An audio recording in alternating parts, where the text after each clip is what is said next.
આપું એટલે તમે બધા સમજી જશો. લાસ્ટમાં અવાજ આવે છે છેલ્લે સુધી? ઊંચો વાત કરશો. છેલ્લે છેલ્લે છેલ્લે છેલ્લે બરાબર અવાજ આવે છે ભાઈ? ઓકે, સરસ, થેન્ક યુ. અલગ રીતે જે મહિલાઓ કામ કરતી હોય, હું એક એક્ઝામ્પલ આપું કે નકુમ સુનીતાબેન ભાવેશભાઈ એ પોતે પીએસઆઈ છે અને અહીંયા નજીકના જ આ પોલીસ સ્ટેશનમાં ફરજ બજાવે છે. તો એવા કોઈ મેં અત્યારે પહેલા મારે ગવર્મેન્ટમાં જોબ કરતા હોય ને એવા મહિલાઓને અહીંયા મારે બોલાવવા છે કે આપણા ગામની અંદર એવા કેટલા મહિલાઓ છે કે જે પોતાના પરિવારના ભરણ પોષણની સાથે એના બચ્ચાઓના કાળજીની સાથે સાથે એ પોતે સામાજિક રીતે સેવા આપે છે. બીજું એક્ઝામ્પલ આપું, વનિતાબેન કાતરિયા, તો એ પણ આગળ આવશે. એ પોતે શિક્ષક છે ગવર્મેન્ટ સ્કૂલની અંદર. તો આવા જે કોઈ હોય ને અમારા સુધી તમે જલ્દીથી અથવા સામેથી આવી જાય. અમે અહીંયા છીએ એવા મહિલાઓને મારી વિનંતી છે જેવો સ્ટેજ ઉપર આવશે. નકુમ સુનીતાબેન ભાવેશભાઈ, વનિતાબેન શું નામ છે, કમલેશ કુમાર કાતરિયા, તમે લોકો એક બાજુ બધા બહેનો શરૂ કરી દો બેસવાનું. ચાલો આપણે એમના માટે જોરદાર તાળીઓ બજાવશું.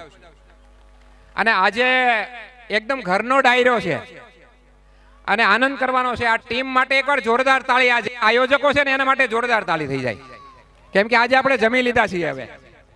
અને દર વર્ષે કાર્યક્રમ એવું કરતા હતા કે પહેલા કાર્યક્રમ હોય ને પછી જમવાનું હોય, એટલે બધાને બહુ ઉતાવળ હોય.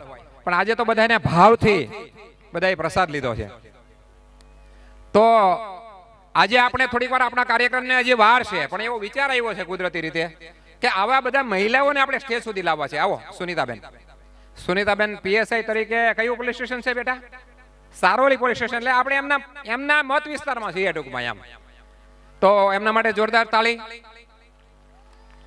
કોઈ દીકરી બેંકમાં નોકરી કરતી હોય, કોઈ વહુ એટલે આપણી દીકરાને ઘરેથી આપણા પરિવારમાંથી કોઈ હોય, કોઈ અલગ રીતે કામ કરતા હોય, એવા મારી સુધી આવો તો ગમશે મને.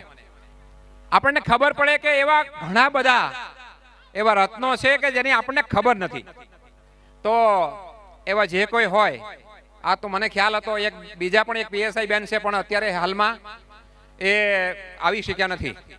આજે ઈદ છે, આજે રજા ન મળે, બરાબર છે. તો કંઈક વિશિષ્ટ રીતે ગવર્મેન્ટની અંદર જોડાયેલા હોય, ગવર્મેન્ટમાં સેવા આપતા હોય, પ્રાઇવેટમાં તો બહુ બધા કામ કરતા હોય, પણ મહિલા તરીકે એક સેવા આપતા હોય ને એવા લોકોને મારે અહીંયા, કેમ કે ઘરની અંદર લક્ષ્મી સિવાય બધું અધૂરું છે.